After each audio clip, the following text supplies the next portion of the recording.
Assalamualaikum warahmatullahi wabarakatuh. Halo everyone. Saya di sini mau memperkenalkan diri saya dan hobi-hobi saya, semua tentang saya. Nama saya Alvina Jakamila dari Prodi S1 Administrasi Rumah Sakit Yayasan Dr. Sutomo. Saya sekarang sedang berada di semester 2. Saya sekarang berumur 18 tahun. Saya lahir 18 Juni 2004. Saya dua bersaudara, yaitu saya adalah kakak pertama dan saya memiliki adik perempuan namanya Farah Andiba. Dia sekarang sedang sekolah di MAN 1 Jember, tepatnya masih kelas 1 SMA. Saya berasal dari Banyuwangi. Saya di sini bertempat tinggal dengan saudara saya, yaitu Bude dari kakak dari ibu saya. Terus hobi saya yaitu badminton, terus bersepeda, lebih tepatnya ke olahraga. Ada juga sih shopping saya sangat hobi itu, sama suka healing sama teman-teman, karena menurut saya healing itu melepaskan stres setelah berkegiatan kuliah atau apa ya, pokoknya healing dengan belanja atau main sama teman-teman, pergi ke alam seperti laut, gunung, kayak gitu tuh enak banget rasanya, tuh refresh. Makanan favorit saya itu seafood, terutama cumi sama udang. Itu paling suka karena enak aja gitu. Rasanya tuh juicy, dagingnya itu enak, beda gitu sama daging seafood yang lain gitu, kayak kepiting apapun itu ya, ikan bandeng kayak gitu itu. Kalau minuman favorit saya es jeruk itu sih. Dimana-mana saya itu selalu pesen es jeruk, entah itu restoran, entah itu warteg atau apapun itu, mesti saya tuh pesen es jeruk karena enak gitu menurut saya daripada es yang lain-lainnya. Es coklat pun saya suka, tapi saya lebih suka dengan es jeruk gitu. Jadi saya di sini mau bercerita tentang kenapa saya bisa masuk ke Stikes.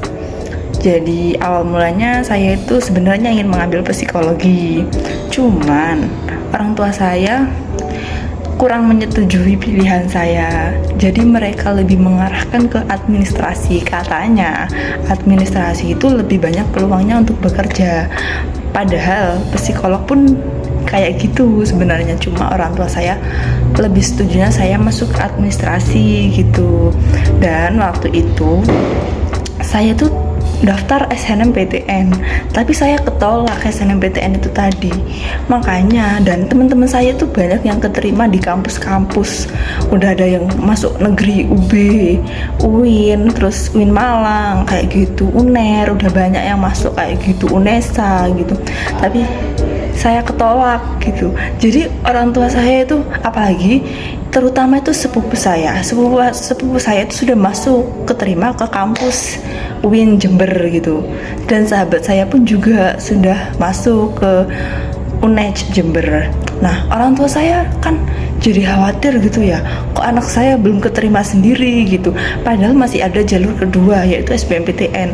Tapi orang tua saya tuh nggak sabar, maunya tuh segera anaknya bisa cepet masuk kuliah gitu, biar tenang, cepet-cepet daftar ulang, cepet-cepet dapat kampus. Soalnya waktu saya lulus itu banyak banget temen-temen orang tua saya tuh tanya, anaknya kuliah di mana, lanjut kemana gitu. Jadi mereka bingung mau jawab apa gitu. Ya udah, makanya saya disuruh daftar administrasi Stikes. Berhubungan ada keluarga di Surabaya, makanya saya disuruh ngambil administrasi. Itu saya kenalnya berawal dari Bude, kakaknya ibu saya, yang menyarankan ada administrasi, ini peluang kerjanya bagus. Ya sudah, saya disuruh mendaftar. Waktu itu saya berbarengan, saya mendaftar SBMPTN dan saya juga daftar ini Stikes gitu. Tapi tesnya itu cepetan Stikes, jadi saya tes Stikes, lalu masih 1 bulanan gitu itu saya baru tes SBMPTN. Tapi pengumuman masuk Stikes itu sudah keluar dan saya diterima. Alhamdulillahnya saya diterima di Stikes itu tadi. Jadi otomatis orang tua saya karena seneng ya, excited, alhamdulillah anakku keterima gitu. Ya udah, makanya ya wes lah, ayo didaftar ulang aja gitu. Jadi sebelum Hamin berapa ya, Hamin 3 hari kalau nggak 2 hari sebelum saya tes SBMPTN itu saya sudah daftar ulang stikes, dan daftar ulang itu sudah hari tanggal terakhir untuk daftar ulang. Saya takut, orang tua saya takutnya gini, nanti kalau kamu ikut SBMPTN, kalau kamu nggak keterima kamu mau kuliah di mana gitu. Tapi SBMPTN itu tadi saya tetap sudah daftar, tetap dibiayain untuk mendaftar SBMPTN. Katanya ya nggak apa-apa, suruh nyoba aja, tapi ternyata tetap aja orang tua saya menyarankan untuk daftar ulang di stikes. Jadi ya sudah, H-3 saya daftar ulang ke stikes, dan saya membuang kesempatan saya untuk mengikuti SBMPTN. Katanya gini, nggak apa-apa, kamu coba dulu, mungkin 1 semester 2 semester, siapa tahu kamu suka kayak gitu, tapi nanti tahun depan mungkin kamu mau nyoba lagi kayak gitu. Tapi ternyata setelah saya masuk ke stikes ini, awalnya saya nggak suka, tapi lama-lama saya beradaptasi.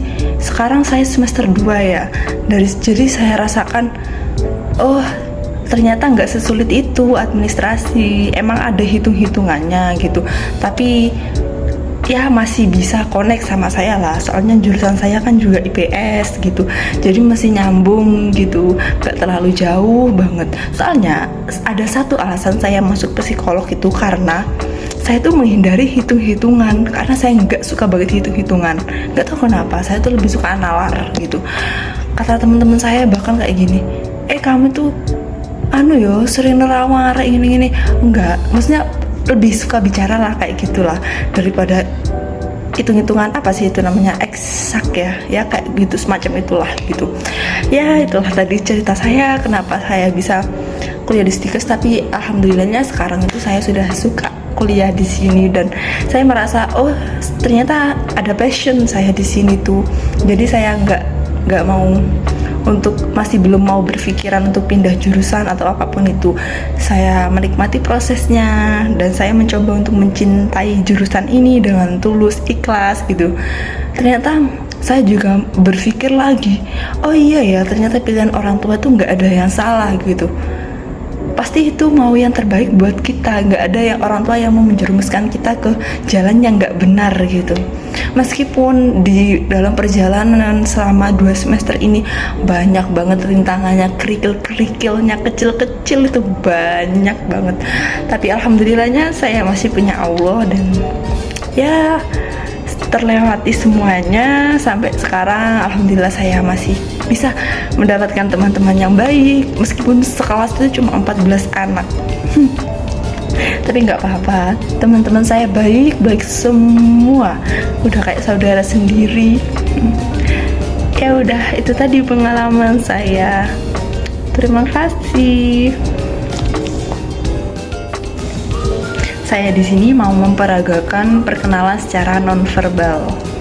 Contohnya saya akan memperkenalkan nama saya dengan bahasa isyarat tangan.